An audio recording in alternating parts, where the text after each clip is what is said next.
Hey everyone, Anthony Fantano here, internet's busiest music nerd. Hope you're doing well, and I am mostly through the flu right now. I'm feeling pretty okay, and I'm ready to go over what I felt were the best and the worst tracks of the week in the weekly track roundup. I hope everybody else is doing okay and is healthier than I am at the moment.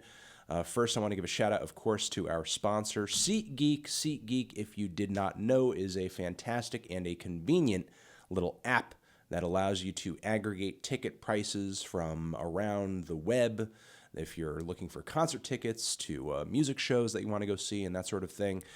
Green is good, red is bad. There's a great color-coded system that lets you know if you're getting a good deal or a bad deal. Also, their in-app view from Seat lets you see where you're going to be sitting. And also use promo code DROP to get $20 off your first order. The link to grab the app and get more information is down there in the description box. And that should be all that you guys need to know. Support them because they support ya boy. All right. Also, of course, our Amazon and Turntable Lab associate links are down there in the description box too. Use those. Treat yourselves. We get kickback from it on that Turntable Lab link is what I mean. And also want to give a shout out to this nice little MAVIS Staples live record that is up on Bandcamp now that you guys can listen to. The link is down below along with all of the other music I'm going to be talking about in this episode. All right, the worst tracks. What are the worst tracks of the week? In my opinion, the tracks that stood out to me the worst. What are they? First off, we have Russ dropping an acoustic version of the song Missin' You Crazy. Sounds terrible, incredibly dry mix, really stiff performance, if you can even call it that. The singing and rapping are pretty bland. The acoustic bits that don't even sound performed live are really twinkly, but very bland and boring. Moving on from there, Pet Shop Boys, the legendary new wave and synth pop duo, they are back with a brand new single on social media attached to a music video as well. And it's only February 2019, and this literally has the potential to be contender for the worst song that I've heard all year.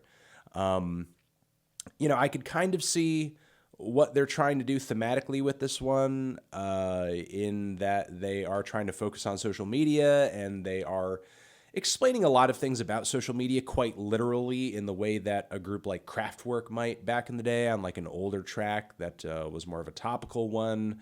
But really, I think the lyrics are, I guess, not too blunt, but maybe they over-explain a bit too much, and they're quite obnoxious. Also, the singing and the vocal line and the rhythm of the track is totally off. The synths are stale and boring. The tune is totally flavorless. I'm just not really into this at all. And the track is so long-winded as well, or at least it feels like it lasts forever. Really, by 30 seconds in, the song already felt like kind of an eternity, and you knew pretty much everything it was going to do for the rest of it. This is quite frightening. This is frightening and incredibly disappointing. I mean, not that Pet Shop Boys have been putting out their best stuff lately, but a group with their history and profile should not be putting out music of this quality. I could see how a lot of characteristics of this track could be totally intentional, but I don't think it went over well. Moving on from there, new collaborative cut from the Chainsmokers and 5 Seconds of Summer, Who Do You Love? And yeah, just pretty much sounds like a bad piece of dance, pop, punk, millennial pop with woes. I can't stand it. It's giving me the sneezes. Actually, the tears coming out of this man's face. This is exactly how I look when listening to this track. And also, no, believe it or not, this is not like a weird CD insert that you might have gotten buying an overpriced disc at your local FYE circa 2004. No, this is actually like the front cover of a new single from Beck featuring Robyn and The Lonely Island for the Lego Movie 2 soundtrack. And yeah, it's an absolutely horrendous song. Easily one of the most annoying things that we are going to hear this year, without question. And I don't even want to dwell on it for any longer than that. All right, meh. The tracks that I was not blown away by, but I certainly thought were worth mentioning. First off, we have another cut from the Lego Movie 2 soundtrack. It's actually a song from the indie electronic everything supergroup known as Superorganism.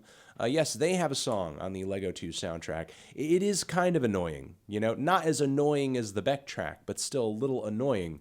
But still, it does kind of have those quirky, fun, catchy qualities that we typically love about Superorganism's music. You know, just some of the synths sound like dying cats, and some of the background vocals sound obnoxiously zany. But still, this track, Hello Me and You, it's not that bad. Moving on from there, Ratso, a.k.a. Larry Sloman, author, longtime author, apparently is coming out with his first record. And Nick Cave is featured on the title track of all things. Obviously, there's a connection there. Why wouldn't there be if Nick Cave was just showing up on the track? The track is a little Cohen-ish. It's a very sad ballad. It's kind of rickety, but the Nick Cave passages are quite nice. And it's been a while since I've heard him perform or sort of appear on a song that kind of sets this tone. So it's pretty nice. It's pretty nice. You know, not blown me away, but it is a nice listen. Moving on from there, these new Puritans have a brand new single out, Anti-Gravity. I've never been a big Puritans guy. This track, to me, as usual, sounds strange. Doesn't do too much for me, but it certainly sounds out there. So if you want something out there, go ahead. Go ahead. It'll definitely bend your brain. Migos, Position to Win, brand new single. Yeah, it's okay. I think DJ Durrell's instrumental on this one really carries a lot of the weight of the track, as it does hit pretty hard. It's got a lot of awesome textures in it. It's always shifting, so it prevents the song from getting stale. Even if the trio isn't really going above and beyond vocally, they do sit on the relatively catchy hook pretty hard, so yeah, it's not like one of their best tracks I've ever heard, but it's certainly a step up from the wash, rinse, and repeat drivel that they have been putting out as of late. So yeah, Position to Win. It's not too bad. Moving on from there, Khalid has a brand new single as well. It's his usual brand of very smooth and slick and modern R&B, but there's a nice synth funk aesthetic to some of the instrumentation in the background. It brings a good groove and a nice kind of pastel neon flavored aesthetic to it. That's a little bit of a throwback. It's quite nice. Moving on from there, Ibibio Sound Machine, also on a bit of a synth funk kick with this brand new single or teaser track over here. Name of this one is Wanna Come Down. It wasn't as crazy about the groove on this one, but still it is nice to hear the band switching it up a bit. Moving on from there, Fontaines D.C, Irish post-punk outfit. Fontaines D.C drop a new single and a music video. The track Big is pretty fun. It's short, it's sweet, it's to the point, it's pretty compelling. The kid in the music video is cute as hell, and yeah, you know, it's driving. Not my favorite song that I've heard from these guys so far, but everything they've put out thus far does lead me to feel like, hey, this is a band to look out for. You know, they got some personality, they got some raw performances. You know, they're kind of straightforward, and they got these wordy lyrics and everything. So many characteristics I love in a good post-punk group. And let's get into the tracks I thought were the best. The best this week. Quite a few of those. So be in tune here. Be in tune. This first track and single over here comes from the band Wand. The name of the cut is Scarecrow. Previously, I've never really been that big into Wand. I've always found them to be just kind of Another dime a dozen fuzzy, scuzzy, punky, garagey, psych-influenced outfit that didn't really stand out to me all that much. However, this new track over here, they totally change gears into something much groovier, more ballad-based. It does take a little while to get started. This is a very patient, slow-burning track, but I do love the powerfully despondent song that they deliver on this one, and the sound play that the band has engaged for years really does pay off because there are some really creative and subtle ways that they paint this very dreary ballad with strange little guitar plicks and plucks and weird swishy, psyche, dark, depressing noises just kind of hanging in the background. Still, I'm a little burnt out. Give me a break. Moving on from there, Oliver Tree has a music video out for the track Hurt, which is not a brand new single. It's been out a little bit. I think it dropped just the very tail end of last year as a single. But the music video is amazing. It's already racked up like millions of views for the dude. It's hilarious. It's creative. The song is catchy. I love how this guy is continuing to sound super refreshing and cutting edge, but also really throwing it back to the 90s during this time in the era when you had these really creative fusions of rock and electronic and pop and hip-hop music, because it really does feel indebted to that. And again, like if you're not hip to this dude's memes and his style and his sound and everything so far, like, God, Oliver Tree is the future. Oliver Tree is the future, okay? Oliver Tree is the future. Moving on from there, we have this brand... excuse me. We have this brand new cut over here from a singer previous to this I was unfamiliar with. Her name is Thelma. That's sort of the name she goes by. And Stranger Love is the name of this new cut, attached to a very well shot and executed music video that kind of reminds me of like a quirky, hipster, pastel-colored Napoleon Dynamite or something like that. So there is something kind of funny and silly about the look of it and just kind of the progression of the video. But the tune itself is actually kind of sad and amazingly sad. And the vocals are quite... I guess they're amateurish, but really beautiful and compelling. I love the simplicity of the song, and I think that it progresses really well, despite being as simple as it is. Very emotionally captivating, and I will be looking forward to hearing more music from Thelma in the future. Moving on from there. I want to give a shout out to LCD Soundsystem Electric Lady Sessions. Link down below is a Human League cover from the record. I do like it quite a bit. Not going to talk about it that much more, though, because I'm going to be reviewing this record this week. So you will be hearing my thoughts on this song and more as soon as my review for this drops.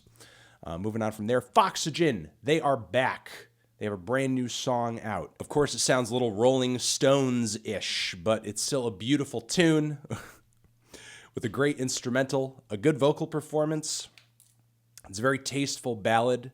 Lots of passion, and looking forward to hearing the duo's next bit of evolution. There's been a lot of highs and lows across the Foxygen discography so far, but I'm always on the edge of my seat. All right, moving on from there. Next one. Christian Scott has dropped a beautiful, wonderful, amazing, brand new single featuring Saul Williams, which is an amazing mix of spoken word and jazz fusion. The trumpet playing is amazing. Williams' poetry is fantastic. There's not really anything I don't like about the track. Looking forward to Christian Scott dropping more material this year. Hopefully it is as riveting as this. Moving on from there.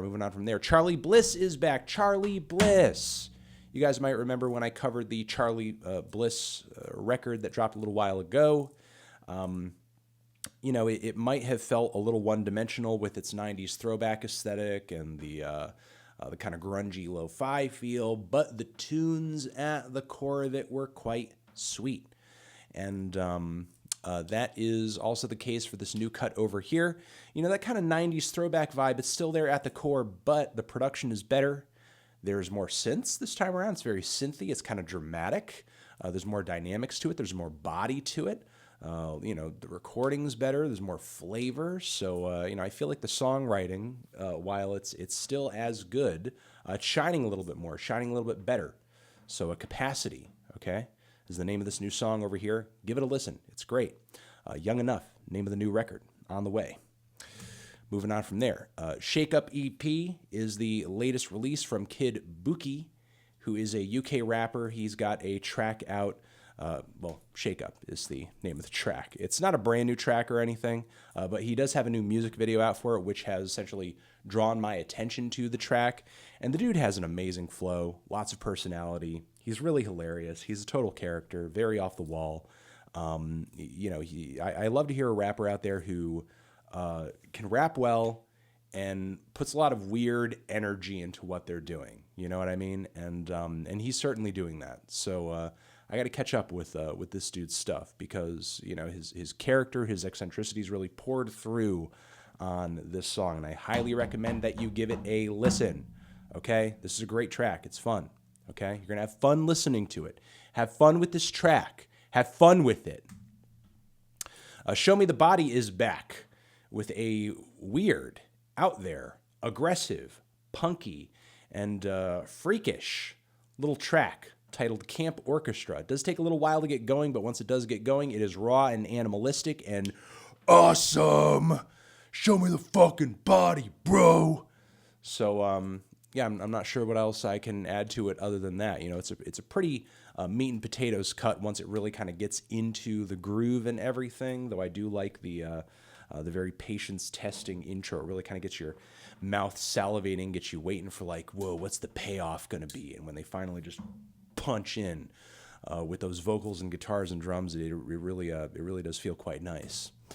Moving on from there, Bibio has a brand new record on the way and a cut titled Curls. And this is actually the first time in a long time that I have been moved this deeply by a Bibio track. Now, Bibio for a while has lived at this cross-section of electronic music, but also folk music too. And I think this cut is an example of one of the most beautiful and just sort of well-orchestrated marriages of those two sounds to come out of this project. I mean, the ballad at the core of it is very fragile and gorgeous and wonderful and captivating.